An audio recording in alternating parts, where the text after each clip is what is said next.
যে একটা কালো পতাকাধারী দল বেরোবে, যার মধ্যে ইমাম মাহাদি থাকবে। জেরুজালেম পর্যন্ত যতক্ষণ না তারা আসছে তখন তাদের কেউ ক্ষতি করতে পারবে না। সেটা হচ্ছে এই সিরিয়া, এই শাম। সিরিয়া সম্পর্কে আল্লাহ নবীর গুরুত্বপূর্ণ ভবিষ্যৎবাণী, সাথে বাশার আল আসাদের পতন হয়ে যাওয়া। আল্লাহ নবী শাম বলে আখ্যায়িত করেছেন। ভৌগোলিকভাবে আগের শাম বর্তমানে 4টে রাষ্ট্রে বিস্তৃত হয়েছে। তার মধ্যে রয়েছে লেবানন, জর্ডান, ফিলিস্তিন এবং সিরিয়া। এই সব কটাকে হাদিসের বাক্যতে বলা হয় শাম। সর্বপ্রথম সূরা বানী ইসরাইল আয়াত নম্বর 1, আল্লাহ রাব্বুল আলামিন বলছেন, আল্লাযী বারাকনা হাওলাহু, যে তার চতুর্দিকে আমি বরকত দিয়ে পরিপূর্ণ করে নিয়েছি।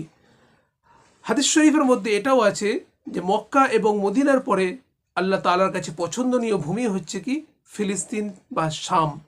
এই শামের মধ্যে রয়েছে কি বাইতুল মুকাদ্দাস, যেটার সম্মান আমাদের কাছে অতুলনীয়। এই শাম সম্পর্কে আরেকটা হাদিস রয়েছে। এই হাদিসটা মুসলিম শরীফের মধ্যে রয়েছে।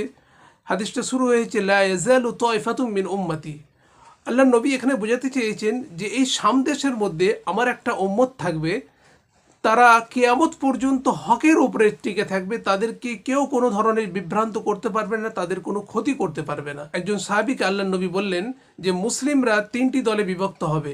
একটা দল চলে যাবে শামে, একটা ইয়েমেনে, আর একটা ইরাকে। তখন ইবনে হাওলা রাদিয়াল্লাহু তাআলা আনহু জিজ্ঞাসা করলেন, ইয়া রাসূলুল্লাহ, আমি যদি সেই যুগ পাই আমি কোন দিকে যাব? তখন আল্লাহ নবী সাল্লাল্লাহু আলাইহি সাল্লাম বললেন যে তুমি শামে থাকবে। এবং আল্লাহ নবী এই শামের সম্পর্কে, সিরিয়া সম্পর্কে দোয়া করেছেন। তিনি বলছেন, আল্লাহুম্মা বারিক লানা ফি শামিনা, আল্লাহ তুমি শাম দেশে বরকত নাজিল করে দাও। এবং যে একটা কালো পতাকাধারী দল বেরোবে, যার মধ্যে ইমাম মাহাদি থাকবে। জেরুজালেম পর্যন্ত যতক্ষণ না তারা আসছে তখন তাদের কেউ ক্ষতি করতে পারবে না। সেটা হচ্ছে এই সিরিয়া, এই শাম। মুসলিম শরীফের মধ্যে রয়েছে একটা মোস্ট ইম্পর্টেন্ট কথা। সেখানে রয়েছে যে ঈসা আলাইহিস সালাতু ওয়াস সালাম আসবেন এবং দাজ্জালকে যেখানে কতল করা হবে, হত্যা করা হবে, বাবে লুত নামক যে জায়গা, সেটাও হচ্ছে বর্তমান সিরিয়া, অর্থাৎ শাম দেশ, হাদিসের ব্যাখ্যায়। এবং আবু দাউদ শরীফের মধ্যে পাওয়া যায় 4298 নম্বর হাদিস, গোতা নামক একটা স্থান হবে যেখানে মুসলিমদের ছাউনি হবে, আশ্রয়স্থল হবে। সেইখান থেকে মুসলিমরা তাদের পরিকল্পনা শুরু করবে এবং যুদ্ধের জন্য তৈরি হবে।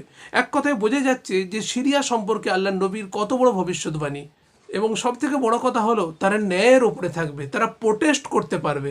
আপনারা দেখেছেন যে ফিলিস্তিনে বাইতুল মুকাদ্দাসকে নিয়ে যে সমস্যা তৈরি হচ্ছে, সেইখানে শিশু থেকে নিয়ে বৃদ্ধ পর্যন্ত সবাই ঝাঁপিয়ে পড়ছে, সবাই নিজের জীবনটাকে দিয়ে দিচ্ছে। কিসের জন্য? শাহাদাতের জন্য। তারা প্রোটেস্ট করার জন্য অনেক শক্ত হবে।